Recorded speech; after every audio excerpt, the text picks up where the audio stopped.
Bismillahirrahmanirrahim. Assalamualaikum warahmatullahi wabarakatuh. Alhamdulillah. Assalatu wassalamu ala rasulillah wa ala alihi wa sahbihi wa mawala amma ba'da. Puji dan syukur kita panjatkan kehadirat Allah subhanahu wa ta'ala, Tuhan yang Maha Esa, atas limpahan rahmat dan hidayahnya sehingga kita masih bisa menikmati karunia yang tak terhingga ini.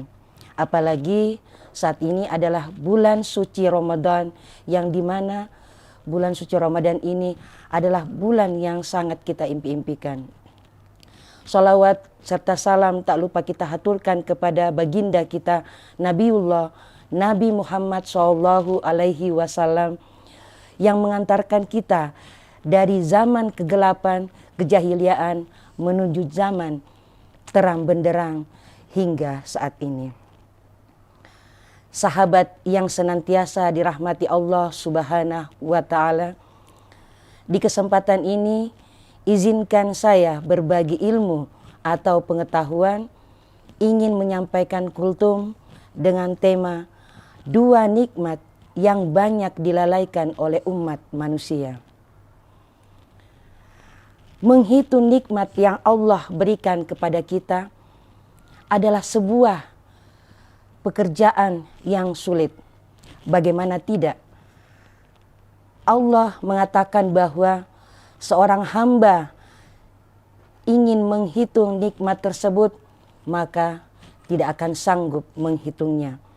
Seperti dalam firman Allah subhanahu wa ta'ala, jika kamu menghitung nikmat-nikmat Allah, niscaya kamu tak dapat menghitung jumlahnya.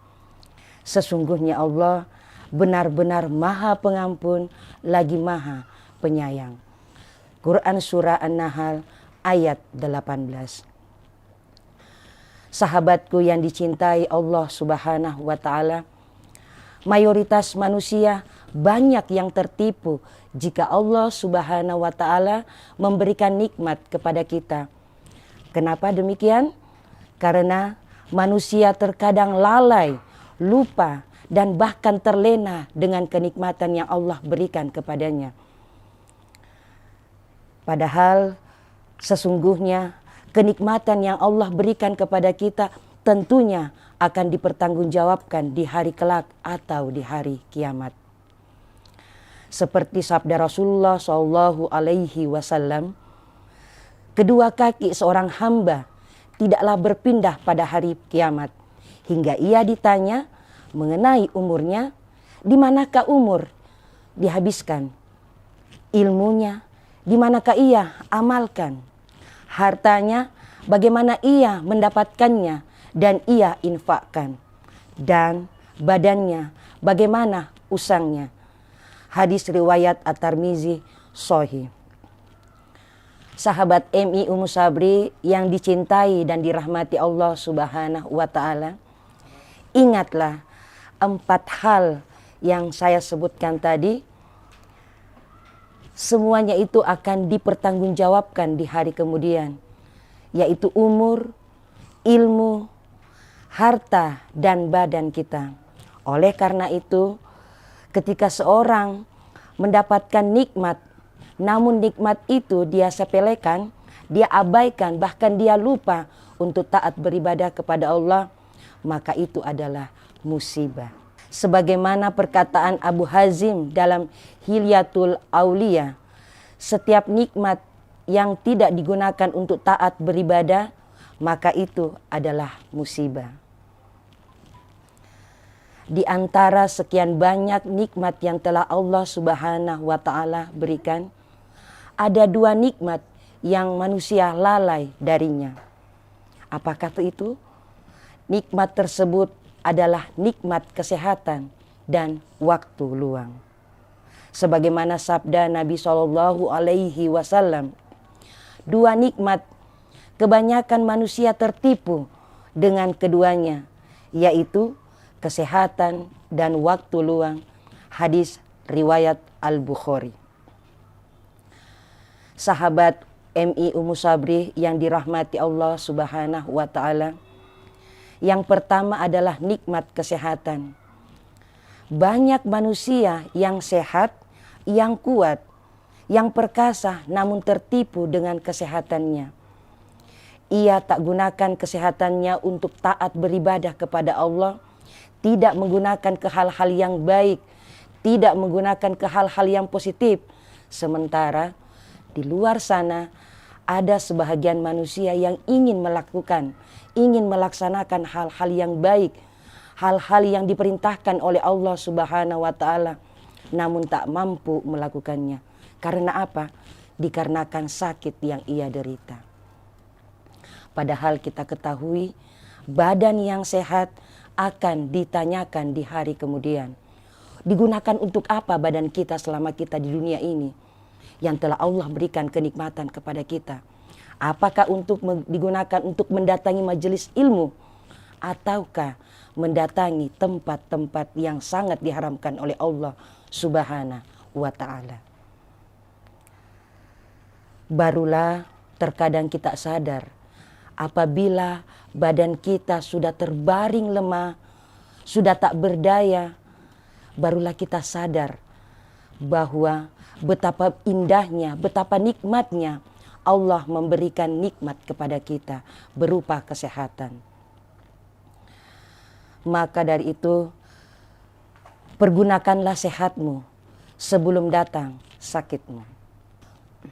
Sahabat Emi Umu Sabri yang dicintai dan dirahmati Allah Subhanahu wa Ta'ala. Yang kedua adalah waktu luang. Waktu adalah sesuatu yang terus berputar dan tak akan kembali lagi. Oleh karena itu, betapa banyak manusia yang tersesali oleh waktu. Begitu banyaknya manusia yang mengindahkan segala kesempatan yang diberikan Allah kepada kita, yaitu waktu.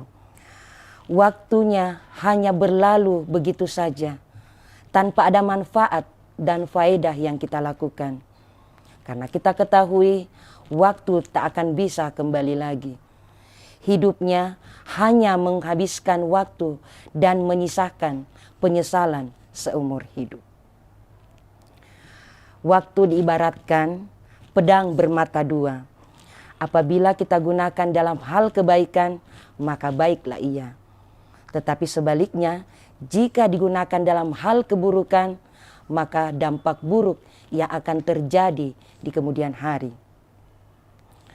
Sahabat MI yang kami cintai, betapa tidak sebahagian orang menghabiskan waktunya untuk maksiat, namun tatkala ia sudah tua, ia sudah senja, maka ia akan menangisi masa tuanya karena ia tak menghabiskan waktunya dan umurnya untuk hal-hal yang baik atau yang diperintahkan oleh Allah Subhanahu wa Ta'ala. Kita ketahui dua hal yang kami sampaikan tadi, yaitu nikmat kesehatan dan waktu luang. Begitu nikmatnya Allah berikan kepada kita. Nikmat yang patut, yang wajib kita syukuri. Di mana tatkala terkumpul di dalam diri seorang muslim, karena tatkala seorang itu bersyukur, segala apa yang dia lakukan, kita mensyukurinya, niscaya Allah akan menambahkan nikmat kepada kita. Seperti firman Allah dalam surah Imran ayat 7, dan ingatlah juga tatkala Rabbmu mengatakan, sungguh jika kamu bersyukur, pasti kamu tambah nikmat kepadamu. Tetapi jika kamu mengindahkan atau mengingkari nikmatku, maka sesungguhnya azabku sangat pedih. Quran surah Ibrahim ayat 7.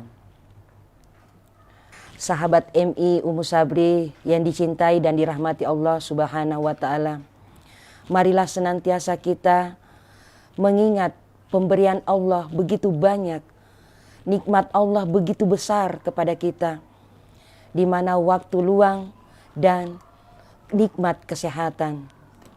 Marilah kita bersama-sama selalu merenungkan apa yang Allah telah berikan kepada kita. Demikianlah paparan singkat. Semoga apa yang disampaikan berguna bagi kita semua.